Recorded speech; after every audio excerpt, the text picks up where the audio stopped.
Mifoaza ary valisy lokanga, ho foaziko ny fahazavany maraina.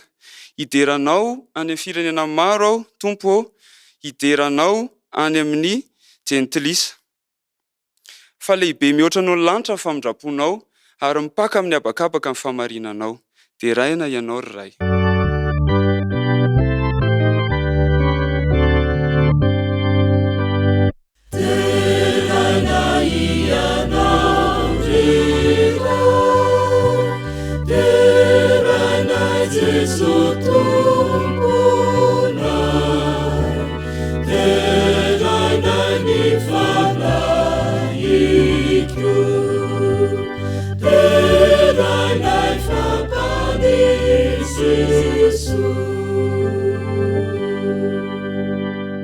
Ray malalo isaoranay anao noho ny fahasoavana izay arotsako aminay mandrakariva. Ray eo misotranao izay noho ny fahafahana ihany koa izay nomenao anay ka ahafahanay manao izao fiaraha-mivavaka izao amin'ny lalan'ny tampazotran-tserasera. Tompo, mandritra izao fanompoam-pivavahana izao, ray eo ka ho tsapanay ny fanatrianao. Ary mitenena Jehovah fa vonona anao izahay amin'ny anaran'i Jesosy. Amen.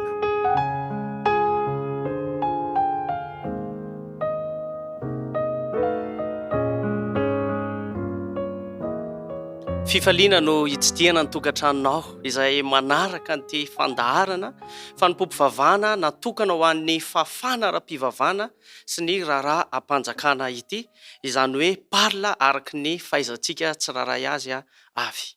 Misy manantena fa hikasika amin'ny fonao manokana ny tompo amin'izao fotoana izao, ary hamaly ny etaentanao ihany koa, ary hamaly ny vavaka izay asandratra amin'ity anio ity. Ho tononona amintsika hatrany anie ny fiadanan'ny tompo. Ankehitriny ao anatin'izao sabata manokana izao dia manana vahiny isika izay staff eo anivon'ny departementa ny parla eo anivon'ny ranomasimbe indiana sy ny federasiona Madagasikara afovoany.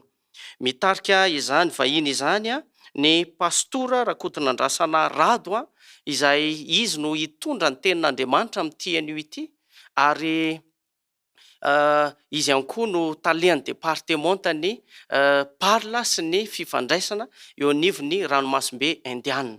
Eo akaikiny ihany koa ny staff manokana eo anivon'ny ranomasimbe indiana, monsieur Rakoto Tafika Constant izay anao ny vavaka mandoalika.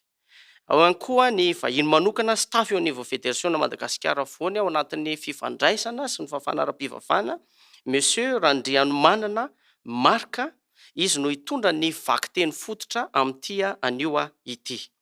Manana vahiny ihany koa tsika ao anatin'izay staff eo anivon'ny departementan'ny fifandraisana dia ny madame Razayary Malala Noso Antriniaina, izy no hitondra antsika ao anatin'ny toriteny sy ny tantara ho an'ny ankizy. Raveloson Tsioson Rado, izy kosa no staff ny departementan'ny fifandraisana sy miparla ihany koa eo anivon'ny federasiona Madagasikara afovoany, ary ny tondratsika tao anatin'ny fitarihana teo vaky salamo dia ny rahalahy Ramananjaina Anlala. Dia mirary sabata mahafinaritra ho antsika rehetra.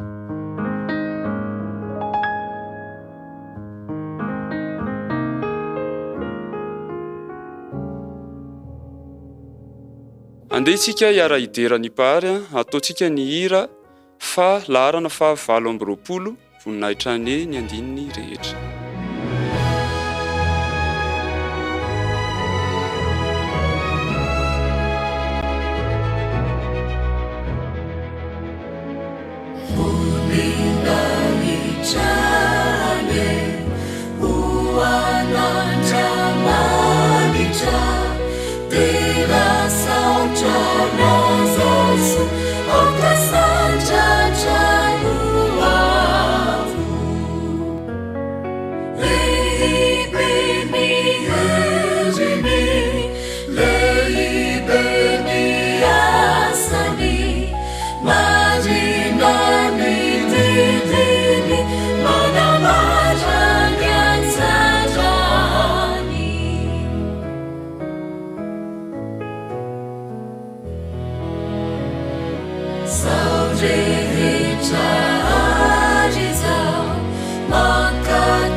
Manasanao izay ny tokantrano handray ny ten'Andriamanitra ka hamaky izay voasoratra amin'ny Deutéronomia 4 ka hovakitsika ny andininy 4 sy ny 5. Deutéronomia 4 ka ny andininy 4 sy ny andininy 5. Rehefa hitantsika dia vakitsika amin'ny anaran'ny Tompo. Miaino ry Israely, Jehovah Andriamanitsika dia Jehovah iray ihany. Ary tiavany Jehovah Andriamanitra ao amin'ny fonao rehetra sy ny fanahinao rehetra ary ny herinao rehetra. Hotaina ny teny rehefa voazavan'ny mpanompony. Amen.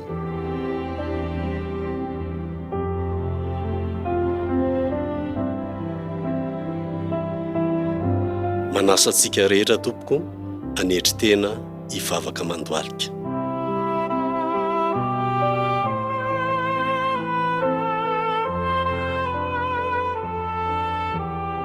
Hivavaka isika Tompoko. Ray masonao tsara indrindra sy any an-danitra.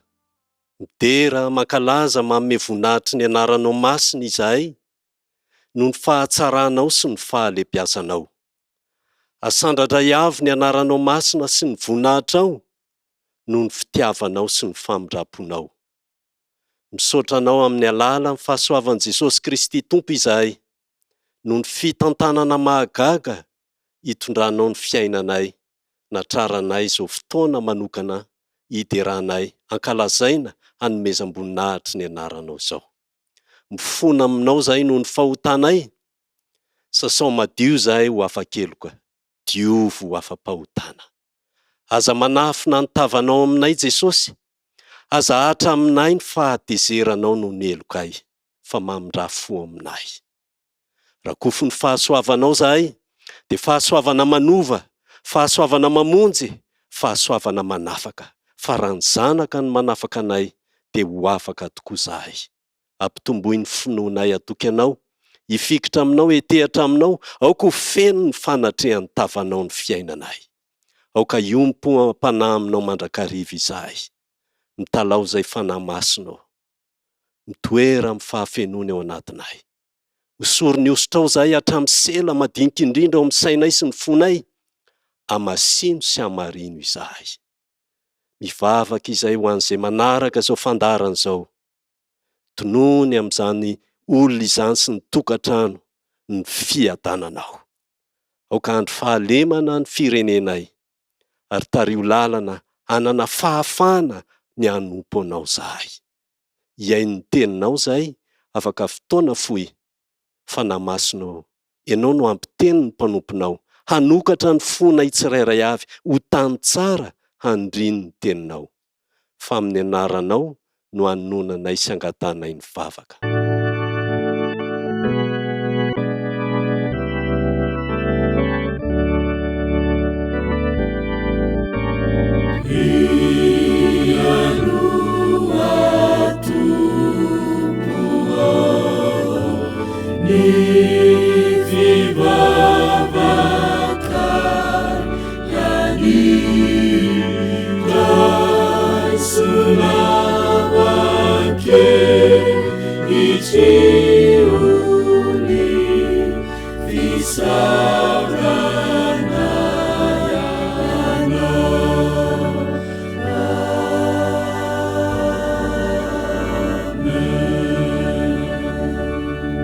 Amen.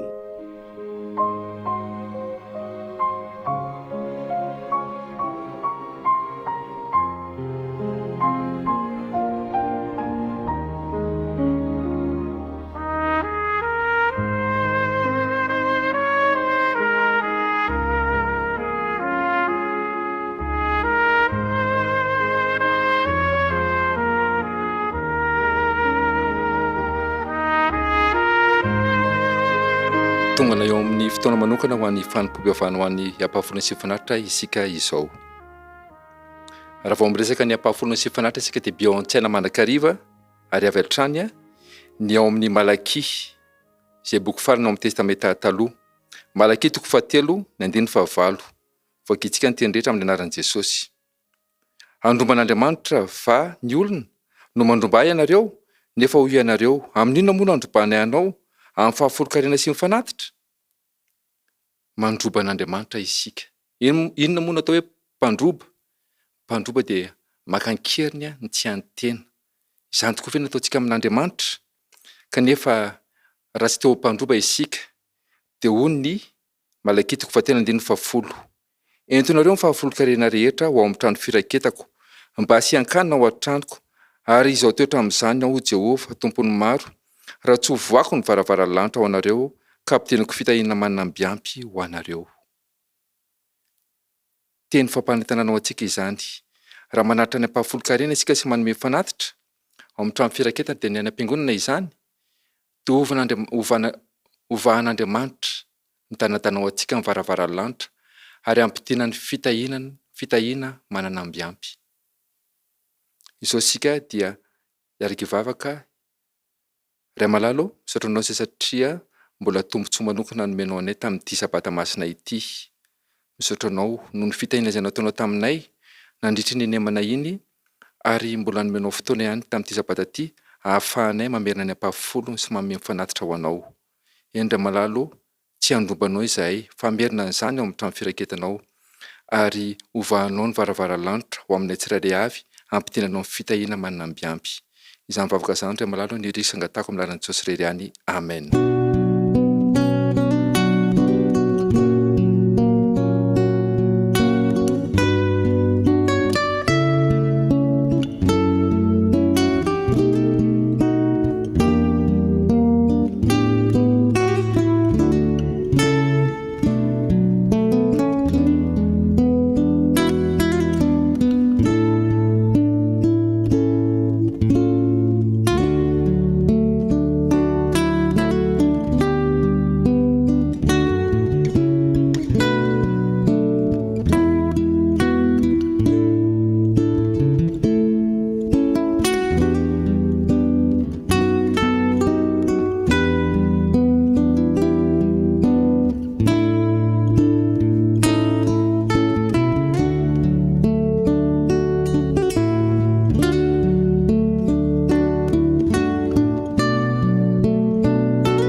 Mino fa efa ho daholo ny ankizy toriteny ho antsika ankizy izao.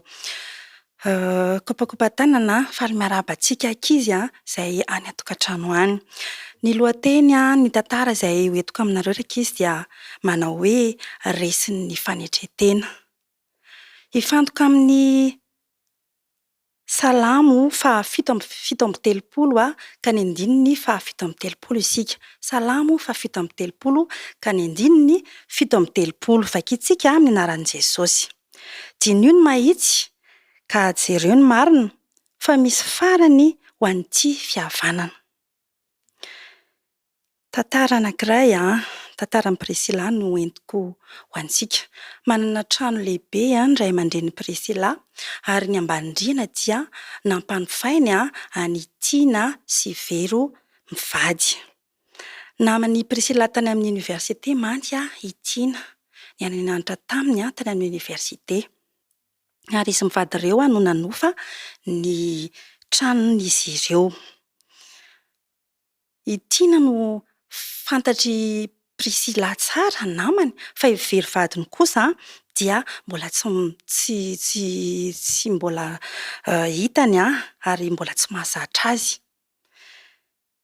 Tahaka an'izao zany ny fiarahamonina izay nisy teo amin'izy ireo. I Vero dia tsy mahazo azy an'i Prisila mihitsy satria rehefa mandalo eo tokotany izy dia angariany Vero. Rehefa mandalo eo tokotany ihany koa i Prisila dia androrany. Dia ankoatran'izay dia teneniny ihany koa, teneniny teny maharary manao hoe kiala antitra mpitsanganana ity. Hatramin'izao ve dia mbola tsy mahazo vady foana? Nalahelo ny fon'i Prisila. Dia tantarainy tamin'ny reniny izany zavatra mampalahelo azy izany. Dia hoy izy Prisila hoe neny tsy mazava amiko mihitsy ny antony anaovan'ny Vero an'izany zavatra izany rehefa mandalo eo an-tokotany sy mandalo eo anoloan'ny tranony. Izany ery neny tsy nanao ratsy taminy na dia kely aza. Fa inona no mety ho anton'izany ry neny?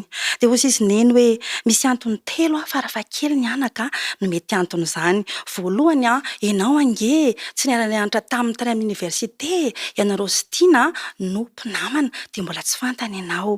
Ary faharoa dia izy ihany koa tsy mbo afaka nanao fianarana teny amin'ny oniversite fa nijanona tamin'ny bakalorea fotsiny. Satria mantsy tsy maintsy nijanona izy nanampy ny ray aman-dreny satria nisotro ronono ireo ray aman-dreny ireo. Ary fahatelo, mety ianao le namany tiana mihitsy ianao namany tiana zany tena ny université ary sady izao koa ane izy ange efa zokony ny vadiny zokony tiana antaonany maro de mety zay angamba no mety mahafahafa azy rehefa mahita anao. Ka inona ary neny no idirako amin'izany tsisy idirako amin'izany ary neny de tsy fantatriny ihany koa anefa nozaraina ny famafana ny tokotany de herinandro no anjarany vero de herinandro no anjarako de kanefa tsy ataony mihitsy zany anjarany zany fa za foana ary neny no mamafa tokotany tena tsy aleo very neny tena ho teneniko mihitsy izy ary aleo resahako izy momba an'izany de hozy izy neny aleo mangina zay mangina ane ry Priscilla volamena zay mangina volamena. De hozy izy Priscilla hoe io indray neny zay foana neny de andefitra foana ve izany ry neny de namaly indray neny hoe tsy fantatrao anga anaka fa misy fahendrentsika malagasy ane tahaka an'izao ny laferana hony de mandina foana satria izy de milevitra ao mandevitra izy fa ny lohalika kosa de vasoka de maina tsy tsapanao ve izany satria mihenjana foana ka noho izany aleo anaka mangina. De hozy izy Priscilla hoe eny ary neny nianjona kely tesitra sady nalahelo kely zany Priscilla satria teneniny an'izay. De tamin'io takarivan'io rakizy dia nandeha nianatra zany i Priscilla de iravariva amin'ny enina sasany izy de nitondra lapi de paosy izy satria elakelan-trano ny lalana mody any amin'ny zareo de ankoatran'izay mandeha totohatra ihany koa izay efa mikorotana ny vato de mila mitandrina tsara rehefa miakatra ny tohatra de efa nivantsy lampe de poche zany i Priscilla rehefa nandeha nianatra. De nirava nianatra izy de nakeo amin'ny fiara fitaterana andeha hody teo amin'ny bus zany de akory ny agagany rehefa niditra tao amin'ny fiara fitaterana eo izy satria ivery no hitany tao amin'io fiara io tratrariva ihany koa kay izany ivero. De rehefa niditra izy de nieritreritra hoe aiza ary hipetraka de hozy izy Priscilla hoe andeha hipetraka eo akaiky ny vero de tonga izy zany de mipetraka teo akaiky ny vero de hozy izy mantsy amin'ny vero hoe ianao kosa mba tratrariva oatra de ianao ve efa mba mivatsy lampe de poche ve ianao fa elakelan-trano sady ratsy ane ny lalana makany amintsika manana lampe de poche ve ianao zany hoe nitaridresaka tamin'ny vero zany i Priscilla de nampalahelo fa tsy namaly mihitsy ny vero raha miteny ny vato de miteny vero de tsy hitany Priscilla zany zay atao de niezaka niresaka ihany izy fa tsy nety namaly azy mihitsy i vero tamin'ity fotoana ity. De rehefa tonga teo amin'ny terminus zany ny fiara zany hoe tonga ry zareo rehefa tonga ry zareo ka hiala zany ny fiara dia nandeha aingana mafy mihitsy vero satria tsy te hiara-dalana amin'ny Priscilla zany izy de nandeha mafy izy de nieritreritra i Priscilla hoe andeha ho enjehako izy fa ahoana moa hiezaka foana zany hiresaka aminy de nanao tongotra katoka izy zany rakizy nanenjika amin'ny vero de tratrany ihany rehefa tao aloha tao de izy moa manana lampe de poche raha teo de mitsolovy ny lalana de amin'le vato mikototona amin'le vato izay mikorotana de tafitohany vero de nenjera de tsy tafarina de folaka ny tongotry vero de rehefa folaka ny tongotry vero zany de nanaitaina de teo zany Priscilla zany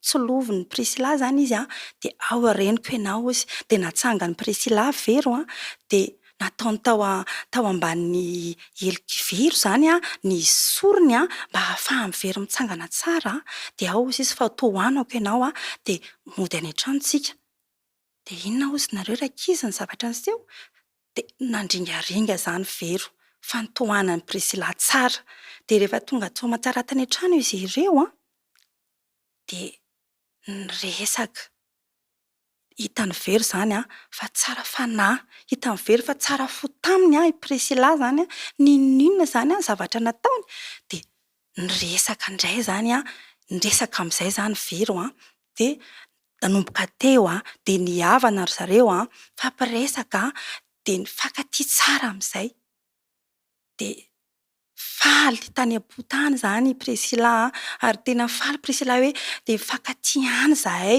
nihavana ihany zany izahay sy Vero tamin'izany zavatra izany no nahafahany Priscilla sy Vero zany nifanantona indray de mifankatia indray de hatreo raika izy de nihavana tanteraka de lasa mpinamana tanteraka tsy toy ny teo aloha zany i Priscilla sy Vero de lesona raisitsika amin'izay zany raika izy de hoe ny soa atao levenam-bola fa ny ratsy atao de aloza miantona ko anjarantsika ankizy anjarantsika tanora no misafidy zany ko mino zany fa anao safidy tsara ny ankizy tsirairay avy de hihavana amin'ny olona rehetra hihavana amin'ny namana ihany koa de aza adinontsika zany ilay tokosendininy izay nataontsika fitadidy izay nataontsika vakisika tery am-boalohany manao hoe dinio ny mahitsy ka jereo ny marina fa misy farany ho an'ity fihavanana de maniry zany raika izy mba hanana fanetretena avokoa zany ny ankizy rehetra de samy ho tia namany avy de hiezaka foana zany mba hitazona ny fihavanana de hifankatia mandrakariva de andao zany entina mba afaka izany fanoloratenantsika zany mba samy hanana fanetretena ny ankizy tsirairay avy hivavaka ary tsika rakizy Andriamanitra ranay tsara indrindra izay any an-danitro misaotra anao zahay no izany tantara mahafinaritra izany nomenao anay de ampianaro izahay mba hifankatia ary ho tiany olona rehetra ihany koa ampianaro izahay fanahy-masino mba haneho fihavanana amin'ny namanay de engane mba haneho toetra tsara mandrakariva izahay aoka izay hanana fanetretena tahaka anao Jesosy sany vavaka izany no tononinay sangatanay amin'ny anaranao rery ihany misaotra Jesosy io amen.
Isaiah no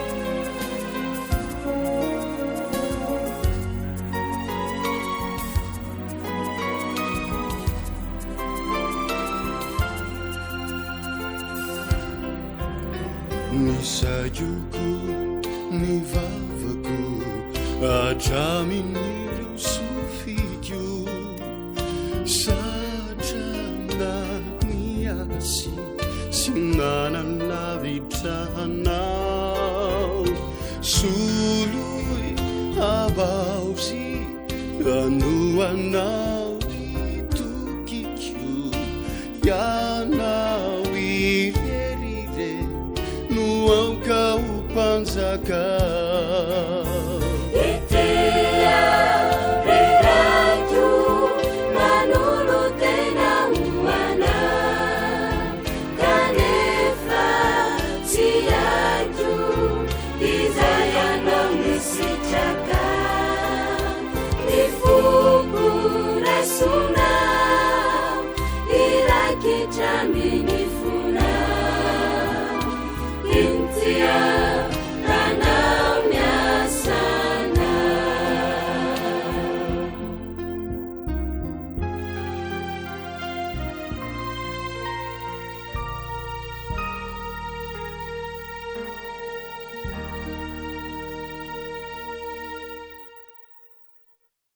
Araka nefa fantatsika dia sabata manokana ny anio maneran-tany izay anaovana vavaka ho an'ny fahafahana.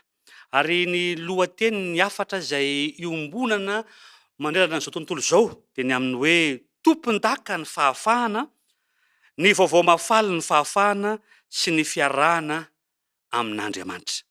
Ravana malala, ny resaka fahafahana no iray amin'ireo zavatra nampisavorovoro-hevitra indrindra teo amin'ny tantaran'ny filôzofia. Ary ilay lehilahy filôzofa anankiray atao hoe Leibniz dia miteny mihitsy fa ny fahafahana ozy dia tahaka ny labyrinty anankiray, izany hoe toerana sarotra tsy ahitana lalan-kivoahana mihitsy. Ary ny fahafahana dia tena sarobidy kosa indray raha ny lanjany raha ny Baiboly na ny Soratra Masina no holazaina. Satria milaza ny ten'Andriamanitra fa ny fiainana ozy dia tsy afa-misaraka amin'ny zava-misy ny fahafahana. Ary ao amin'io Baiboly io ihany na ny Soratra Masina dia milaza fa ny famoronana dia fahafahana amin'ny tsy fisiana. Ary raha mamaky ny bokin'ny Exodosy isika dia mikasika ny fahafahana avokoa no ambarao, fahafahana amin'ny fatorana, fahafahana amin'ny fampahoriana, fahafahana amin'ireo fietrena ny fanandevozana. Ary ny tantara ny vahoaka an'Andriamanitra raha jerevana ny Baiboly ray manontolo ary raha ny marina no ambara dia tantara ny fahafahana amin'ny ratsy sy ny fomba fisehony rehetra. Ohatra amin'izany ohatra ny fety teo amin'ny Israelita dia mifandray amin'ny fahafahana avokoa toy ny Paska, ny andro firavoravoana, finanana ny mofo tsy misy masirasira, ny fetin'ny voaloam-bokatra, ny Pentekosta, ny fetin'ny trompetra sy ny maro samihafa. Ary ny teny fikasan'Andriamanitra momba ny hoavin'ny vahoakany dia mifandray amin'ny fahafahana avokoa. Fahafahana amin'ny ady, fahafahana amin'ny ratsy, fahafahana amin'ny herisetra, fahafahana amin'ny tsindry azo lena, ny fahafahana amin'ny fileferana ary ny fanambakana sy ny fanararaotana.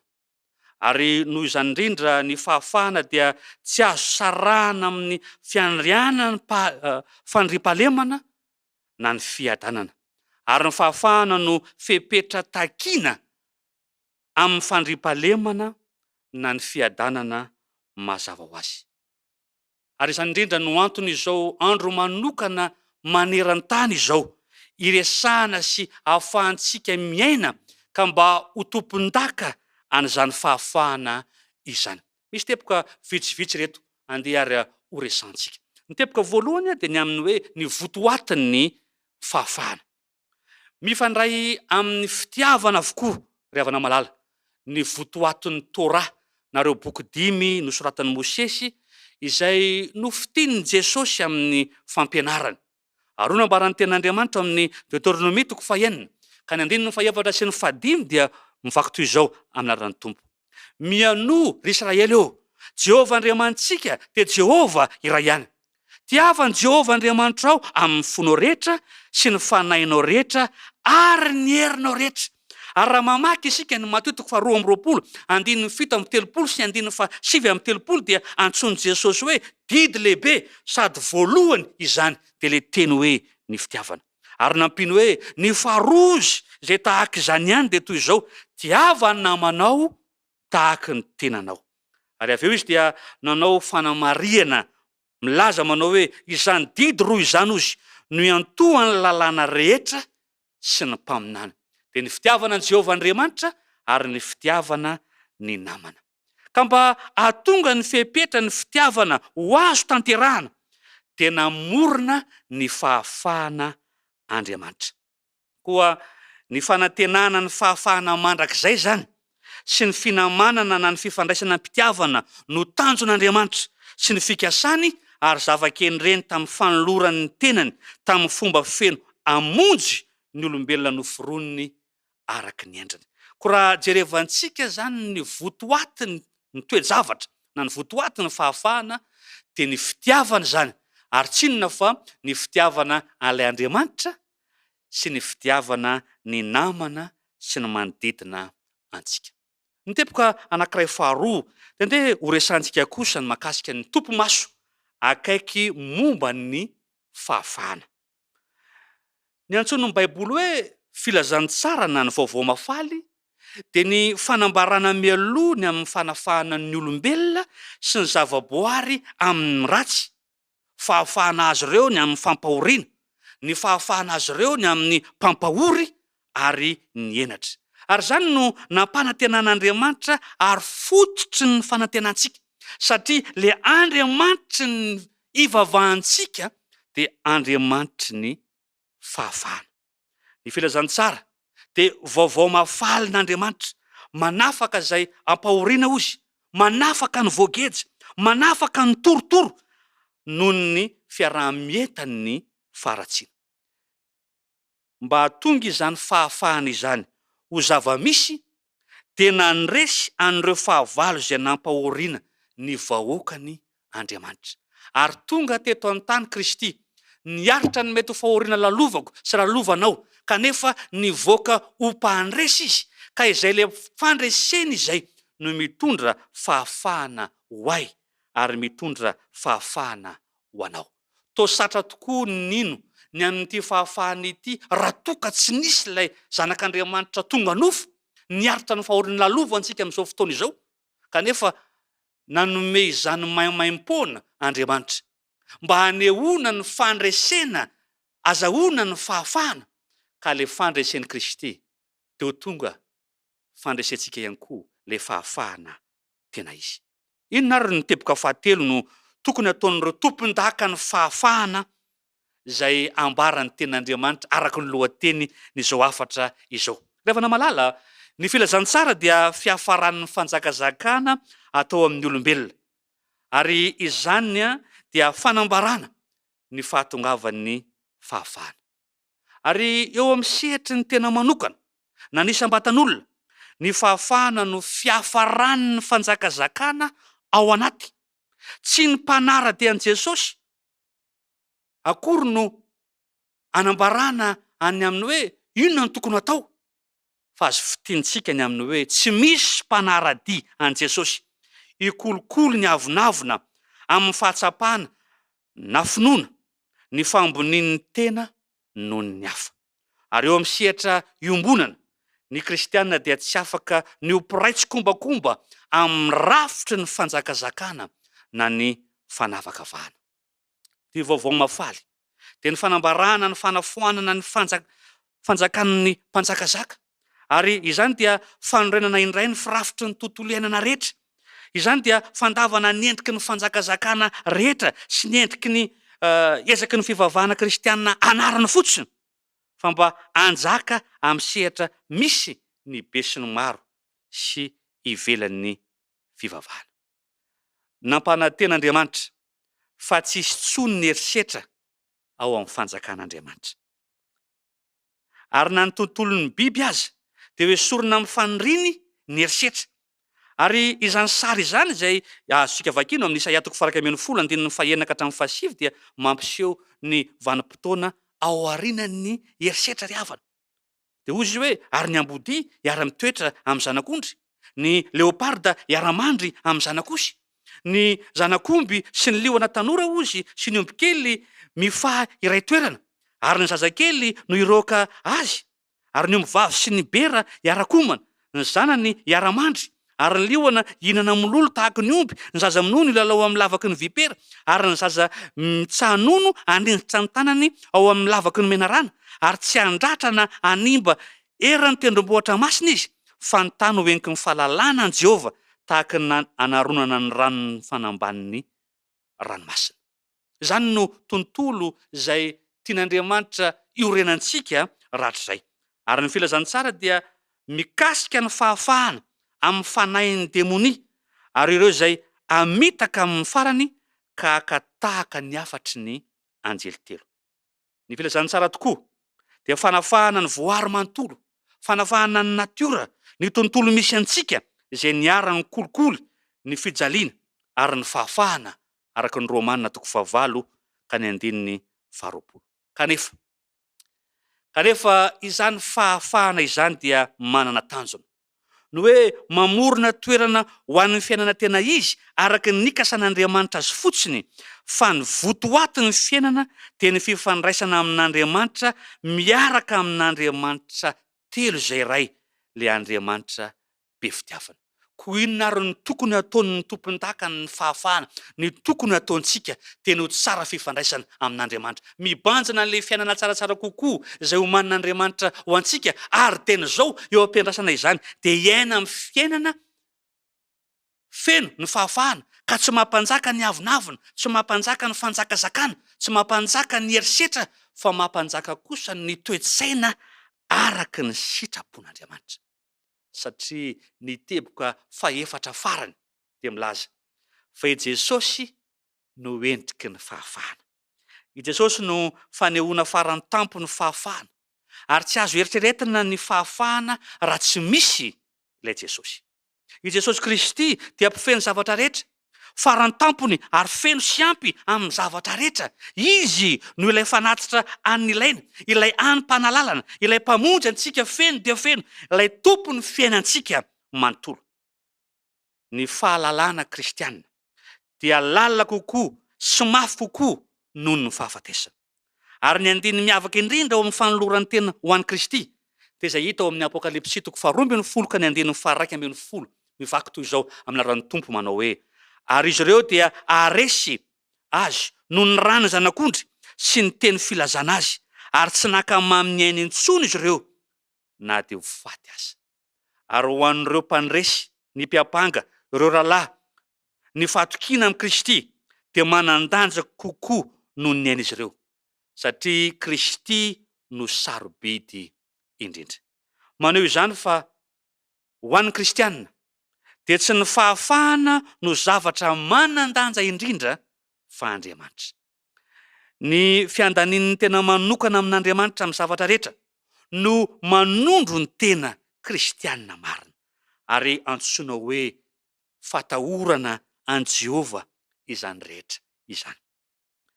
Ny fanovana tompon-daka ny fahafahana dia fomba ray anasana ny olona anaiky ny tena fahafahana avy amin'ny fifandraisana amin'ilay Andriamanitra ny fahafahana sy ny fitiavany.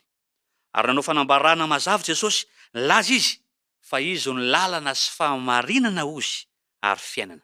Ary ny lalana makany amin'ny fahafahana dia ny fanatonana amin'ny vantana an'Andriamanitra sy fifandraisana amin'ny fitiavana amin'ilay Andriamanitra telo izay ray.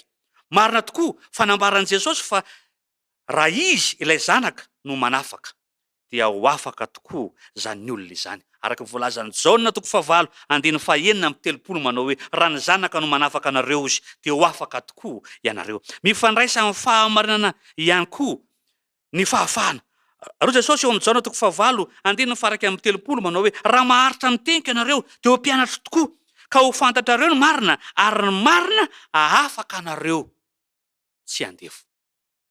Nilaza ny marina momba n'Andriamanitra Jesosy.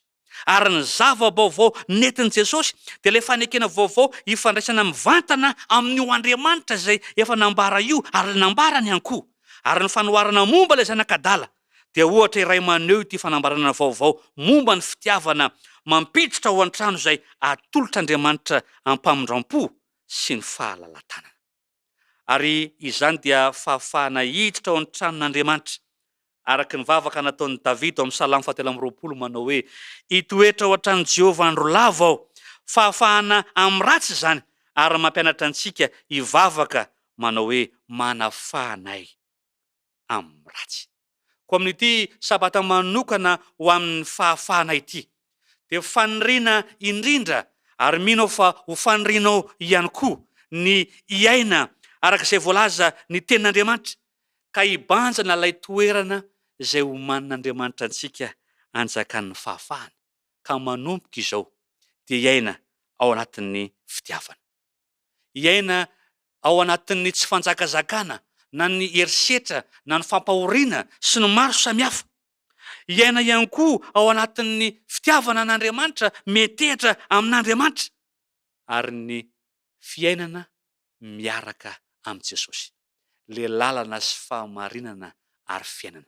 Ary raha ny zanak'olombelona rehetra na ny kristianina izao sy anao io no miaina arak'izany ambara izany dia iainantsika sahady deniny ety le fiainana izay homanin'Andriamanitra ao antsika mandritry ny mandrakizay. Keo ampiandrasantsika ilay fiaviany. Ny fiainanao, ny fiainan'ny ankonanao andeha ho ataontsika zava-misy izany. Hitatra eo amin'ny fiarahamonina, hitatra eo amin'ny firenena ka anjaka marina tokoa ny tena fahafahana ary zasianao zao no antsoina hoe tompon-daka ny fahafahana. Ombantsika mandrakarivany ny tompo.